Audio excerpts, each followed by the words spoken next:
शुरू से, हाँ। तो सबसे पहले ये बताइए कि एक दलित बेटी होने के नाते आपने क्या-क्या कष्ट जो आपके सामने आए, वो आपने झेले? क्या-क्या संघर्ष रहे? और आपने अपने रास्ते को किस तरीके से आसान किया?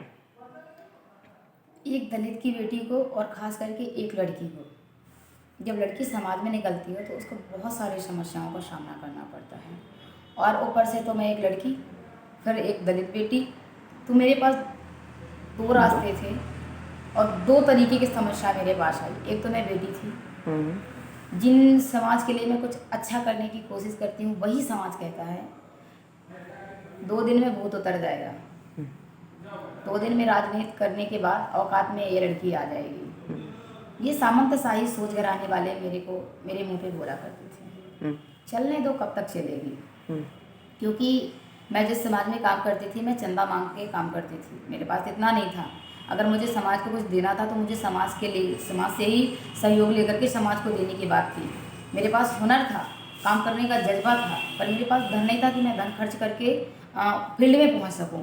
तो मैंने देखा, जबकि मैं किसानों के लिए जब काम करती थी, तो जिस गांव पहुंचती थी, अगर कोई किसान मुझे किसी गांव का याद कर लेता था कि मेरी खतौनी नहीं मिलती, काम करा दो, तो मैं अपनी खाली हुई थाली छोड़कर चली जाती थी। हुँ, उसकी खतौनी दिलाती थी तो वो किसान बहुत खुश हो जाता था। हुँ, जब वो किसान खुश हो जाता था, जिस गांव का होता था उस गांव में वो जाके चर्चा करता था, तो वो गांव में भी मैं एक तरह से चर्चित हो जाया करती थी कि फला व्यक्ति के द्वारा मेरा काम हुआ। तो मैं उस गांव में मीटिंग लगाती थी, छोटी सी। जब उस गांव में मीटिंग लगाती थी, जब मैं अपनी बात कहती थी कि मैं आपके लिए करना चाहती हूँ, 2 कदम मैं निकल रही हूँ तो 1 कदम आप लोग निकलो, मैं आपके लिए करूँगी। फिर जब मेरे पास समस्याओं के और ज़्यादा सामना करना पड़ा, क्योंकि कभी-कभी मुझे कर भी आना पड़ता था अपनी मऊ ब्लॉक से, तो धन बहुत बड़ी चीज़ होती थी, धन नहीं रहता था मेरे पास। तो और मैं पापा से भी अपने नहीं कह सकती थी कि पापा मुझे कहीं जाना है और पैसा दे दो, क्योंकि जिस तरह से उन्होंने मेहनत मजदूरी करके मुझे पढ़ाया है, पढ़ाई में भी बहुत खर्चा उन्होंने किया है, तो मैं कह नहीं पाती थी पापा से।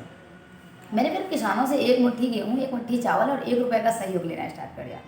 मेरी महिलाएं भी देती रही हैं और किसान भी देते रहे, और वो भी वर्ग दिया है जो समाज के सम्मानित वर्ग भी हैं, क्योंकि मैंने समाज के सभी सम्मानित वर्ग के लिए काम किया है, किसी एक विशेष जाति के लिए काम नहीं किया।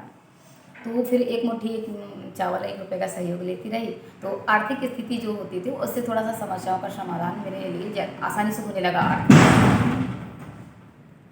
आर्थिक मेरे लिए समस्या कम आने लगी, थोड़ा थोड़ा करने लगी, तो इस तरह से आगे बढ़ी। फिर बढ़ती ही गई जब मैं, तो आज मैं अपने जनपद चित्रकूट में अपनी पहचान बना ली हूँ, बशर्ते आज भी मैं आर्थिक आर्थिक स्थिति से कमज़ोर हूँ। हुँ।